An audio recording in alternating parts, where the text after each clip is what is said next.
কওমি মাদ্রাসা, এগুলো আমাদের জানা দরকার। আমাদের যে নই নসল, নব প্রজন্ম, আমাদের অতীত, আমাদের ইতিহাস, আমাদের ঐতিহ্য, আমাদের কৃষ্টি, আমাদের তাহজিব, আমাদের তমদ্দুন জানতে হবে। 1866 সনে ভারতের উত্তরপ্রদেশের সাহারানপুর জেলার দেওবন্দ নামক এলাকায় কসবাতে একটা মাদ্রাসা প্রতিষ্ঠিত হয়, গাছতলায়, আনার গাছের তলে। আমি হাকিমুল ইসলাম কারি তৈব সাহেব একটা কিতাব বাংলা করেছি, মাসলাকে উলামায়ে দেওবন্দ, বাজারে আছে, ওই বইতেও আছে। আর মেশকাত জামাতে দারুল দেওবন্দের ইতিহাস পড়ায়, এখন বেফাকের অন্তর্ভুক্ত। গাছতলায় প্রথম মাদ্রাসা, বিল্ডিং এর নাম মাদ্রাসা নয়, তালিম ও তাআল্লুমের নাম মাদ্রাসা। একজন ছাত্র, একজন ওস্তাদ নেই। 1866 সনে দারুল উলুম দেওবন্দের যাত্রা শুরু। প্রথম বছর একজন, পরের বছর 3-4 জন, 5 জন, 7 জন, এভাবে লোক আসতে থাকে। আস্তে আস্তে 2023 সালে দারুল উলুম দেওবন্দ পৃথিবীর শ্রেষ্ঠ ইসলামী শিক্ষার কেন্দ্র।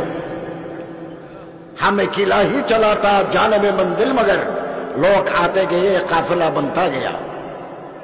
টার্গেট ঠিক আছে।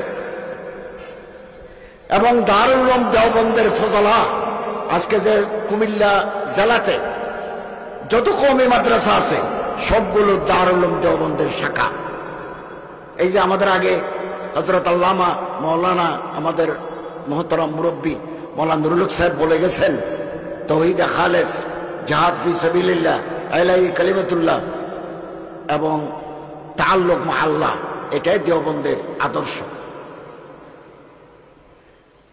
এবং দারুল উলুম দেওবন্দের ইতিহাস আছে 2 খণ্ড, ভূমিকা লেখা আছে। सिर्फ तालीम और ताल्लुम का नाम देवबंदियत नहीं। दारुल उलूम देवबंद जुगे जुगे যত ফিতনা,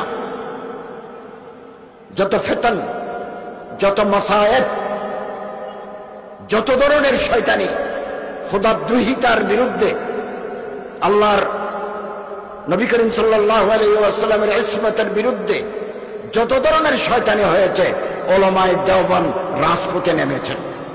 কলমের মাধ্যমে, জবানের মাধ্যমে, সংগঠনের মাধ্যমে ওনারা কাজ করেছেন। ভারতের বুকে ছিল বেদাতি গ্রুপ, ভারতের বুকে ছিল কাদিয়ানি, ভারতের বুকে ছিল বাহাই, বাহাউল্লাহ বাহাই, এটা আরেক ফিতনা, এটুকু ব্রিটিশরা তৈরি করেছে। তারপরে আহলে কোরআন, আরেক ফিতনা। তারপরে স্বরাজ, হিন্দুরা, এভাবে কাদিয়ানি, বিভিন্ন ফিতনা মাথা ছাড়া দিয়ে উঠেছে। এই উলামায়ে দেওবন্দ তার প্রতিষ্ঠা লগ্ন থেকে আজ পর্যন্ত ময়দানে সরগরম, কলমের মাধ্যমে, জবানের মাধ্যমে, তনজিমের মাধ্যমে। দারুল উলুম দেওবন্দের শোভা আছে। আমি 2007 সালে দারুল উলুম দেওবন্দ সফর করেছি, এলমি সফর। আমি তখন কলেজে প্রফেসরি করি, তো বিভিন্ন সভায় গেছি, ছাত্রদের উদ্দেশ্যে বয়ানও করেছি। এটা আমার লেখা দারুল উলুম দেওবন্দ একটা প্রবন্ধ আছে, ওখানেও আছে। ফেরাকে বাতিলা, কোন কোন ফেরকা বাতিল, এর ভিতরে বই আছে, ওখানে ছাত্র আছে।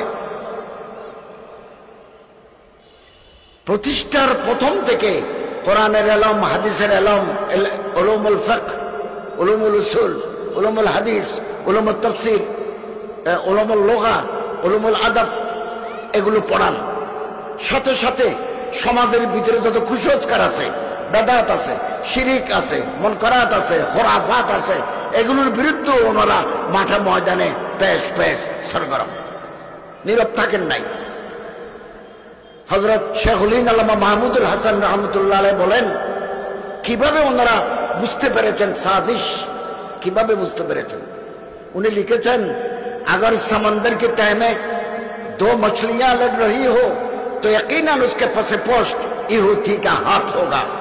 সমুদ্রের 20 হাত পানির নিচে দুটা মাছে যদি লড়াই করে, উপর থেকে যদি আমি দেখি 20 হাত নিচে দুটা মাছে লড়াই করছে, তাহলে ধরে নিবা এর পিছনে ইহুদির ষড়যন্ত্র আছে। আজকে আলেমে ইখতিলাফ, এক গ্রুপের আলেমের সাথে আর গ্রুপের ইখতিলাফ, এর পিছনেও আন্তর্জাতিক চক্রান্ত আছে। ডিভাইড এন্ড রুল, এটা ব্রিটিশ পলিসি। ভাগ করে দাও, দুই ভাইয়ের ভিতরে সেপারেট করে দাও, দুজনকে কুমন্ত্রণা দিই, দুজনের ভিতরে ঝগড়া বাঁধাও। এটার নাম ডিভাইড এন্ড রুল। লড়ো ওর হুকুমত করো, এটা ব্রিটিশ পলিসি। এটা কেন আছে? আমরা নিজের দোষ নিজে দেখি না, আমরা পরের দোষ দেখি। আল্লামা আহমদ সির হিন্দি মুজাদ্দিদ আল ফেসানি, ওনার লিখিত চিঠি আছে, মকতুব, মকতুবাত, কোরআন শরীফ, হাদিস শরীফ, মসনবী শরীফ, মকতুবাত শরীফ। মানুষ কেবল মকতুবাত বলে না, মকতুবাত শরীফ বলে।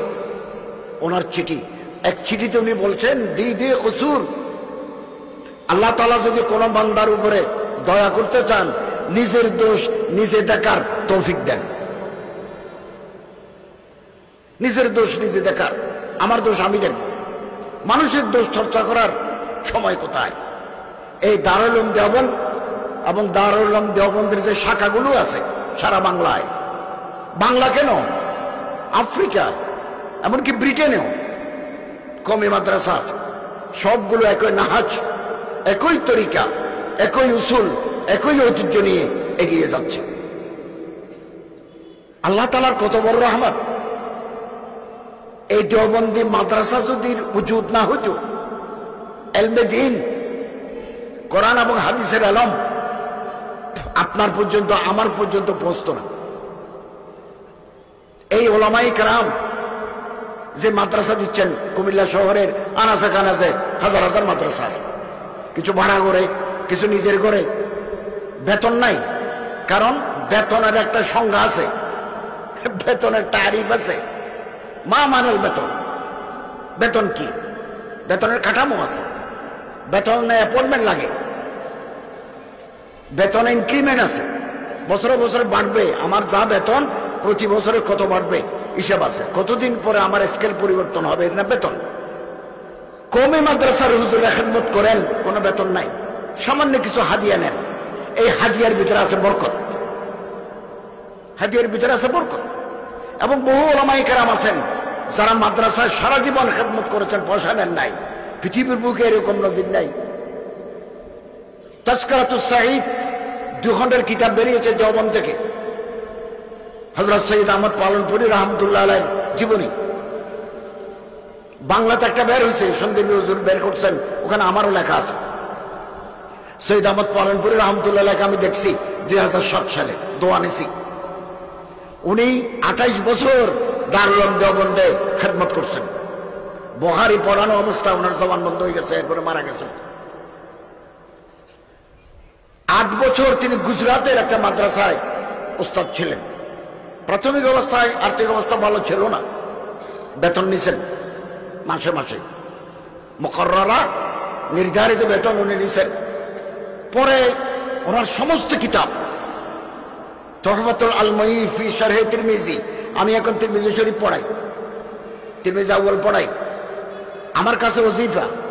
দরসে তিরমিজি আমার কাছে যেমন ওজিফা, তুহফাতুল আলমী ফি শরহে তিরমিজি আমি সামনে রাখি, ছাত্রদের উপযোগী করে লেখা। আর মূল বুখারী শরীফের শরহ এরকম, রাহমাতুল্লাহি আল ওয়াসিআ ফি শরহি হুজ্জাতুল্লাহিল বালিগা ওনার কিতাব। ওনার কিতাব হিন্দুস্তান, পাকিস্তান, বাংলাদেশ, দক্ষিণ আফ্রিকা, ব্রিটেনে পর্যন্ত চলে। ফলে উনি অল্প দিনের ভিতরে টাকার মালিক হয়ে গেছেন। আল্লাহ ওনারা আহলে সারওয়াত করে দিয়েছেন। এরপরে তিনি গুজরাতে চিঠি লিখছেন যে আপনাদের মাদ্রাসা আমি 8 বছর খেদমত করেছি, কত বেতন নিছি হিসাব দেন। এক মুষ্টে পাঠিয়ে দিয়েছেন, নিজের সম্পদ থেকে মাদ্রাসা যে খেদমত করছেন পাঠিয়ে দিয়েছেন, বেতন নাই, যা নিছেন এটা ফেরত দিয়েছেন।